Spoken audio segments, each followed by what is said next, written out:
Episode 2 की शुरुआत में हमें कोवई का पासिंग दिखाया जाता है, जिसमें वो अपने हाई स्कूल की ग्रेजुएशन सेरेमनी सेलिब्रेट कर रहा है। बट वहाँ से आने के बाद अचानक उसकी तबीयत बहुत ज्यादा खराब हो जाती है। रात भर उसको हाई फीवर रहता है और उसकी मम्मी उसकी देखभाल कर रही होती है। बट मॉर्निंग में जब वो उठता है तो उसे हर जगह शांति शांति लगती है, यानी कि वो अपनी हियरिंग पावर लॉस कर चुका है। कोई फिर डॉक्टर को दिखाने के लिए जाता है और फिर सारी चीजें एग्जामिन करने के बाद वो उसे बताता है कि सडन हियरिंग लॉस मोस्टली एक ही कान में होता है। बट कुवई के केस में ये चीज दोनों कानों में हुई है और इसका रीजन बता पाना बहुत मुश्किल है। हो सकता है कि हाई फीवर की वजह से भी ऐसा हुआ हो, लेकिन हमें अभी तक कुछ कंफर्म रीजन नहीं पता है और इस चीज का सुधर पाना भी शायद मुश्किल है। इसलिए कुवई को अभी हियरिंग मशीन यूज करनी पड़ेगी, जो कि उसकी डिसेबिलिटी का प्रूफ बनेगी। फिर हम नेक्स्ट सीन में देखते हैं कि कुवई के बारे में क्लासरूम में भी इन्फॉर्म कर दिया जाता है कि कुवई को सुनने की प्रॉब्लम है, इसलिए उसके साथ में अच्छे से बर्ताव किया जाए।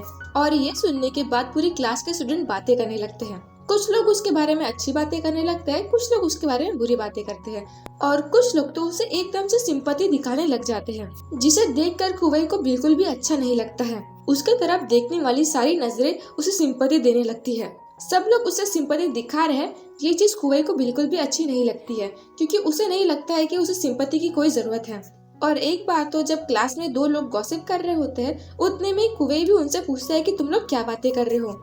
वो लड़का उसे बताता है, लेकिन कुवई वो चीज ढंग से नहीं सुन पाता है, इसलिए वो उसे बार बार रिपीट करने के लिए कहता है। और बार बार रिपीट करने की वजह से वो लड़का भी परेशान हो जाता है और वो उससे कहता है कि अरे तुम्हारे काम की कोई चीज नहीं है। हमें एक और सीन दिखाया जाता है जिसमें कुवई कचरा फेंकने के लिए जाता है, लेकिन तभी एक लड़की आती है और वो कहती है कि वो उसकी मदद करेगी। बट कुवई उससे कहता है कि वो ये चीज उठा सकता है, उसे उसकी मदद की कोई जरूरत नहीं है। लेकिन फिर भी वो लड़की उससे इंसिस्ट करती है और वो कचरा लेके जाती है। और इन इंसिडेंट से हमें पता चलता है कि लोग बेवजह कुवई से सिंपैथी दिखा रहे हैं, बल्कि उसे इस चीज की जरूरत है भी नहीं। लोगों के ऐसा बिहेव करने की वजह से उसे बार बार रियलाइज होता है कि वो सबसे अलग है या फिर उसमें कुछ कमी है। अगर वो लोग उसे नॉर्मल इंसान के जैसे ट्रीट करते तो उसे ज्यादा अच्छा लगता। फिर हम नेक्स्ट सीन में देखते हैं कि कुवई को उसके हाई स्कूल फ्रेंड्स का मैसेज आता है, जिसमें वो लोग रीयूनियन का प्लान बनाते हैं। लेकिन कुवई उन लोगों का मैसेज इग्नोर कर देता है, क्योंकि अब उसे लगता है कि वो नॉर्मल लोगों के ग्रुप में बिलोंग नहीं करता है, क्योंकि लोगों ने उसे इतना ज्यादा लेफ्ट आउट फील करा दिया है कि अब उसे खुद को लगता है कि वो नॉर्मल नहीं है। तभी हम देखते हैं कि इटाची कोवई को पीछे से आवाज दे रहा होता है, लेकिन कोवई कुछ सुन नहीं पाता और इटाची के आने पर कोवई उससे कहता है कि अरे तुमने तो मुझे डरा ही दिया। बट इटाची उसे बताता है कि वो तो कब से उसे आवाज दे रहा है। बट कोवई उसे बताता है कि जब कोई पीछे से आवाज देता है तो फिर उसे सुनने में डिफिकल्टी होती है, जब तक कोई आगे से उसे आवाज ना दे। तो फिर इटाची उससे कहता है कि अच्छा ठीक है, फिर नेक्स्ट टाइम से मैं तुम्हारे आगे से तुम्हें आवाज दूंगा। फिर वो कोवई से पूछता है कि वैसे तुमने आज लंच में क्या लाए हो, मुझे बहुत जोर की भूख लगी है। बट कोवई कहता है कि अभी तो सिर्फ 10 बज रहे हैं और तुम्हें इतनी जल्दी भूख लग गई। बट इटाची उसे बताता है कि उसने सुबह 7 बजे ब्रेकफास्ट किया था, इसलिए उसे जल्दी से भूख लग गई।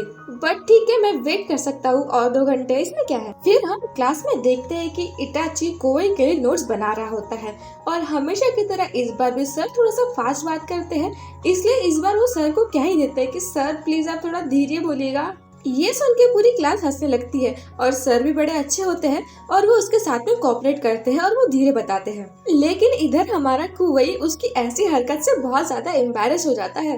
क्लास खत्म होने के बाद हम देखते हैं कि कुवई उसके बनाए हुए नोट्स देखता है और इधर हमारा इटाची खाने में ही बिजी होता है। उसके नोट्स में किसी चीज को ना समझने पर वो इटाची से इसके बारे में पूछता है, बट इटाची को खुद नहीं समझ में आ रहा होता है कि उसने क्या लिखा है। और फिर हम यहाँ पर कुवई का वॉइस ओवर सुनते हैं, जिसमें वो कहता है कि इटाची के भी कुछ न कुछ ड्रॉबैक्स हैं। और इधर इटाची खाना खाने के बाद कुवई से कहता है कि बाप रे कितना टेस्टी खाना है ये, क्या मैं इतना टेस्टी खाना डिजर्व भी करता हूँ, कहीं इसके बदले में मुझे कोई पनिशमेंट तो नहीं मिलने वाली है ना। और ये बात सुन के तो हमारा कुवई हंसने लगता है कि खाने की वजह से पनिशमेंट किसको मिल सकती है, और वो इतना ज्यादा खुश हो गया सिर्फ एक खाना खा के। और इधर हमारा इटाची ये चीज नोटिस करता है कि पहली बार कुवई इतना खुल के हंसा है और वो उससे कहता है कि वैसे तुम मुझे हंसते हुए बहुत अच्छे लगते हो।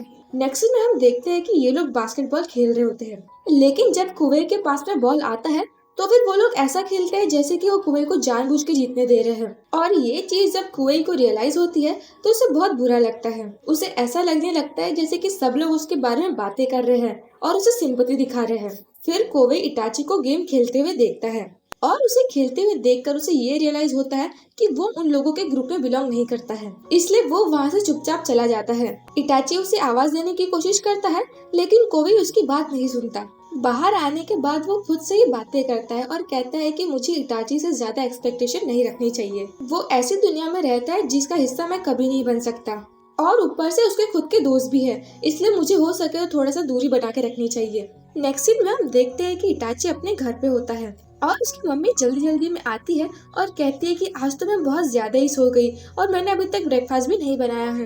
बट उनकी तबीयत ठीक नहीं लग रही होती है, इसलिए वो ऑलमोस्ट उल्टी करने पे आती है। इटाची अपनी मम्मी को संभालता है और उन्हें पानी देता है, और वो उसके पूछने पर वो उसे बताती है कि एक्चुअली में रात में उसने ज्यादा ही पार्टी कर ली थी, इस वजह से उसका हैंगओवर अभी तक उतरा नहीं है। कोही कहता है कि आज आपको ब्रेकफास्ट बनाने की कोई जरूरत नहीं है, आप बस आराम कीजिए। नेक्स्ट सीन में हम देखते हैं कि कोही कॉलेज में आता है और कोही को इटाची दिखता है। वो उसके पास जाकर बात करने की सोचता ही है, लेकिन तभी वो देखता है कि इटाची के पास में उसके दोस्त आते हैं और वो उनसे बात करता हुआ देख पता नहीं कोही के माइंड में क्या आता है और वो उससे बिना कुछ कहे वहाँ से जाने लगता है। इटाची उसे देखकर आवाज भी देता है, लेकिन कोही उसे पूरी तरीके से इग्नोर कर देता है। कोही अपने आप में ही ओवरथिंक करता है और कहता है कि इटाची को सिर्फ लंच बॉक्स चाहिए था, इस वजह से वो मुझसे बात करता था, और आज तो उसके पास में लंच बॉक्स भी नहीं है, तो उसका कोई रीजन नहीं बनता कि वो मुझसे बात करे। और फिर हम देखते हैं कि इटाची दौड़ते दौड़ते कोही के पास में आता है और वो उससे गुस्सा करने लगता है और कहता है कि तुम मुझे कल से इग्नोर क्यों कर रहे हो, मुझे बुरा लग रहा है तुम मेरे साथ में ऐसा कर रहे हो। तो कोही उसे बताता है कि आज उसने लंच बॉक्स नहीं लाया है। फिर इटाची उस पर चिल्लाता है और कहता है कि ये सब मैं लंच बॉक्स के लिए थोड़ी कर रहा था। बट तभी हम देखते हैं कि बेचारे इटाची के पेट से आवाज आने लगती है और वो कोही से कहता है कि तुमने कुछ सुना तो नहीं ना कि मेरे पेट से आवाज आई करके। कोही उससे कहता है कि हाँ मैंने सब सुन लिया, और वो अपने पेट पर चिल्लाने लगता है और कहता है कि तुम हमेशा गलत टाइम पर ही क्यों आवाज करते हो। ये देखकर कोही उससे कहता है कि अगर तुमने अभी तक खाना नहीं खाया है तो फिर क्या तुम मेरे साथ में खाने के लिए चलोगे।